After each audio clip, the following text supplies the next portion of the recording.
नमस्कार, बहुत स्वागत आपका आनंद टीवी पर। मैं हूं आपके साथ पारुल। बड़ी खबर से बुलेटिन की शुरुआत करें और बड़ी खबर इस वक्त बता दें आपको राजधानी भोपाल से, जहां उमंग सिंगार और जीतू पटवारी में मतभेद की खबर सामने आई है।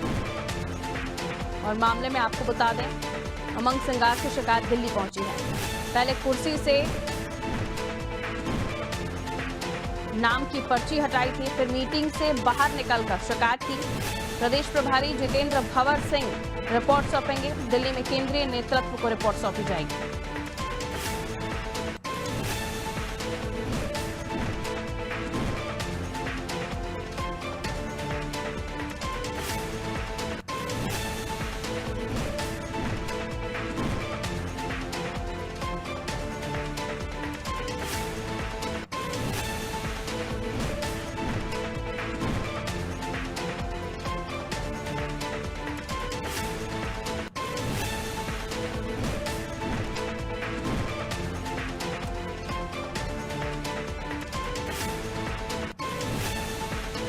देखिए, कल जो है राज्य कार्य समिति की बैठक बुलाई थी जीतू पटवारी ने, और इसमें कई सारे बड़े नाम मौजूद नहीं थे।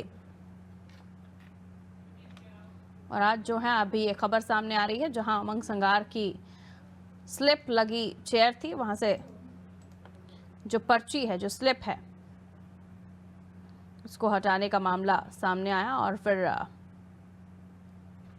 उमंग सिंगार, ये देखिए तस्वीर आपको दिखा रहे हैं, ये अलग अलग चेयर्स जो अलग अलग नामों के साथ किस पर कौन बैठेगा उसकी स्लिप लगी हुई है।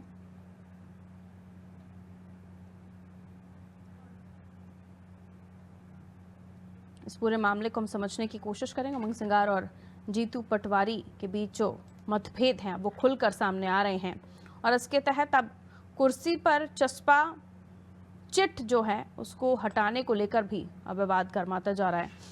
इसे समझने की कोशिश करते हैं। ब्रजेश चौक से जो हमारे ब्यूरो हमारे साथ जुड़े हुए हैं, इस खबर को और भी हम समझने की कोशिश करेंगे। ब्रजेश जी, उमंग सिंगार जीतू पटवारी का जो मतभेद है वो अब खुलकर सामने आने लगा है, और कुर्सी पर चिपकी पर्ची से अभी और भी बाहर निकलता हुआ दिखाई दे रहा है। लेकिन अब शिकायत उमंग सिंगार की बताया जा रहा है कि दिल्ली तक जाएगी, और उसको लेकर मीडिया के सामने भी अब बातें सामने आने लगी हैं। क्या इस पूरे मामले को लेकर आप बताएंगे? निश्चित तौर पर पारुल, देखिए 2 दिन से बैठक चल रही है। आज दूसरा दिन है कांग्रेस का पीसीसी कार्यालय में जो बैठक चल रही है। प्रदेश कार्यकारिणी बनने के बाद ये पहली बैठक है। 10 माह बाद जीतू पटवारी की कार्यकारिणी बन पाई थी। इसके बाद ये बैठक बुलाई गई थी जिसमें तमाम बड़े नेताओं को आना था। लेकिन हमने देखा है कि पहले दिन बैठक में, जिसमें राजनीतिक मामलों पर बातचीत होनी चाहिए थी, नई रणनीति बननी चाहिए थी, उसमें राजनीतिक मामलों की जो समिति बनी है उसकी बैठक होनी थी, जिसमें महत्वपूर्ण रूप से कमलनाथ को आना चाहिए था, दिग्विजय सिंह को आना चाहिए था, अरुण यादव को आना चाहिए था, अजय सिंह रावल भैया को आना चाहिए था, और नेता प्रतिपक्ष उमंग सिंगार को भी आना चाहिए था। लेकिन ये तमाम बड़े नेता उसमें गैर हाजिर रहे। कहा गया कि शादियों में व्यस्त हैं। और आज जब दूसरे दिन भी बैठक हुई तो नेता प्रतिपक्ष जो उमंग सिंगार हैं वो दूसरे दिन भी उपस्थित नहीं हुए, जबकि उनको प्रमुख रूप से उपस्थित होना चाहिए, क्योंकि प्रदेश अध्यक्ष और नेता प्रतिपक्ष पर ही मध्य प्रदेश की एक तरह से जिम्मेदारी है। दोनों को ही जो केंद्रीय आलाकमान है कांग्रेस का, उसने जिम्मेदारी दी है कि एक विधायकों का नेतृत्व कर रहा है, एक पूरे संगठन का नेतृत्व कर रहा है। लेकिन हमने देखा है कि उमंग सिंगार हमेशा या तो वो बैठकों से नाराज रहते हैं या वो अलग रणनीति पर काम करते हैं। आप देखिए कि पहले भी जब चुनाव थे मध्य प्रदेश में, तब उमंग सिंगार और जीतू पटवारी के बीच में समन्वय नहीं बैठ पा रहा है, इसकी खबरें आई थी। इसके बाद जब दोनों ने ही एक गाड़ी में बैठकर बाकायदा एक वीडियो बनाकर जारी किया गया था कि देखिए हम दोनों के बीच में समन्वय है, तालमेल है, हम एकजुट होकर काम कर रहे हैं। लेकिन ये सिर्फ एक बताने के लिए था। लेकिन जो आज की घटना है और उससे साबित हो गया, कल की घटना से साबित हो गया कि उमंग सिंगार और जीतू पटवारी के रिश्ते सामान्य नहीं है। उनके बीच में खटास है, और कहीं ना कहीं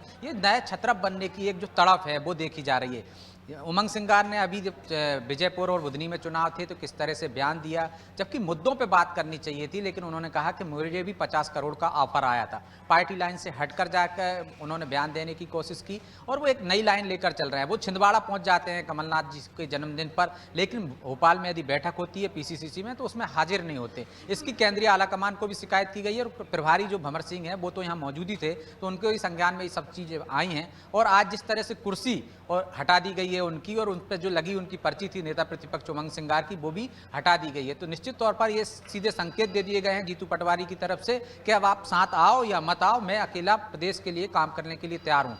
कल भी जिस तरह से वो भावुक हुए थे पीसीसी में, जब बैठक के दौरान जब बड़े नेता नहीं आए तो उन्होंने कहा सबका साथ मुझे चाहिए, और लगातार जीतू पटवारी जिस तरह से यात्राएं कर रहे हैं, लोगों से संपर्क कर रहे हैं, जनता के मुद्दे उठा रहे हैं, किसान के मुद्दे उठा रहे हैं, तो कहीं ना कहीं एक जो बड़े नेता हैं वो उन्हें आगे बढ़ने से रोकने की कोशिश कर रहे हैं कि कहीं एक नया छत्रप, एक नया नेता बढ़ ना जाए, बड़ा नाम ना हो जाए, वो एक सफल ना हो जाए, उनके नेतृत्व में सफलताएं ना मिलने लगे। इसलिए कहीं ना कहीं टांग खींचने की जो रणनीति है कांग्रेस में, जो कांग्रेस का चरित्र भी कह सकते हैं हम, वो यहाँ दिखाई दे रहा है। पारुल, बिल्कुल, लेकिन अब ये मामला अगर दिल्ली तक जाएगा तो वहाँ से आपको क्या लगता है किस तरह का रिस्पांस मिलने वाला है? क्योंकि एक तरफ काम करते हुए जीतू पटवारी दिखाई दे रहे हैं और दूसरी तरफ वो नेता जिनको वाकई छत्रप माना जा रहा था, लेकिन ऐसी जगहों से वो दूरी बनाकर बैठे हुए हैं।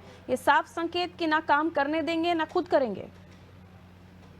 निश्चित तौर पर यदि दिल्ली मामला जाएगा तो तलब किया जाएगा उमंग सिंगार को, उनसे बातचीत की जाएगी, हो सकता है उनको फटकार भी लगे और तालमेल बनाकर काम करने की नसीहत भी मिले। इसके बावजूद भी यदि कुछ नहीं होता है तो अभी कांग्रेस से हम ये नहीं कह सकते कि बड़ा निर्णय ले सकेगी। कांग्रेस अभी नेता प्रतिपक्ष पद से तो हटा नहीं सकती, क्योंकि जातीय समीकरण, वर्गीय समीकरण साधने के लिए उन्हें नेता प्रतिपक्ष बनाया गया। यदि हटाते हैं तो फिर बीजेपी को एक मुद्दा मिल जाएगा कि आदिवासी नेता थे, जिस तरह से जमुना देवी के साथ व्यवहार होता रहा है मध्य प्रदेश में, अब उनके भतीजे उमंग सिंगार के साथ भी होने लगा। तो ये थोड़ा ज़्यादा होगा। मुझे लगता है कि सिर्फ अभी उनको फटकार मिलेगी और तालमेल बिठाकर काम करने की नसीहत दी जा सकती है। यदि जीतू पटवारी उनको शिकायत कर रहे हैं, भंवर सिंह की जो रिपोर्ट जाएगी उसके बाद आलाकमान उनको तलब कर सकते हैं, राहुल गांधी उनको तलब कर उनसे जवाब सवाल कर सकते हैं। तो इसके बाद हम देख सकते हैं कि भविष्य में समन्वय दिखने लगे। हाँ, कि अंदरूनी रूप पर भले ही वो साथ ना हो, लेकिन सार्वजनिक मंचों पर इस तरह की बैठकों में नेता प्रतिपक्ष नजर आने लग सकते हैं और बड़े नेताओं को भी इस घटना के बाद हो सकता है फटकार मिले। तो मध्य प्रदेश में कांग्रेस एक तरह से दिखावे के ही लिए एकजुटता दिखाने की कोशिश करे और जीतू पटवारी के पीछे खड़ी नजर आए। फिलहाल तो अभी ऐसा दिख नहीं रहा है। अब आलाकमान क्या निर्णय लेता है, किस तरह से वो जो गुटबाजी दिख रही है, जिस तरह की अड़चनें मध्य प्रदेश में देखी जा रही हैं कांग्रेस में, उनको किस तरह से ठीक करता है, ये तो आने वाला समय ही बताएगा। पारुल, बहुत शुक्रिया ब्रजेश जी। तो आने वाले समय के साथ पता चलेगा कि आलाकमान उमंग सिंगार को लेकर क्या कुछ निर्णय लेते हैं। हालांकि कोई बड़ा निर्णय लेने की कोई ऐसी तस्वीर बनती हुई नहीं दिख रही है, क्योंकि जातीय समीकरण और वो नेता प्रतिपक्ष है, कोई छोटे पद पर नहीं है। और अगर ऐसा करता भी है आलाकमान, तो जाहिर सी बात है कई सारे सवालों से होकर गुजरना होगा और कई सारी परिस्थितियाँ बनेंगी जिसके लिए अभी वो वक्त नहीं है। तो हो सकता है हिदायत दी जाए काम करने के लिए, साथ में रहने के लिए, साथ में जुड़कर प्रदेश में मोर्चा संभालने के लिए। लेकिन देखना होगा कि क्या कुछ होता है, क्योंकि फिलहाल जो मतभेद हैं वो सामने निकल कर आ रहे हैं। अब उमंग सिंगार की कुर्सी भी वहां पर नहीं है।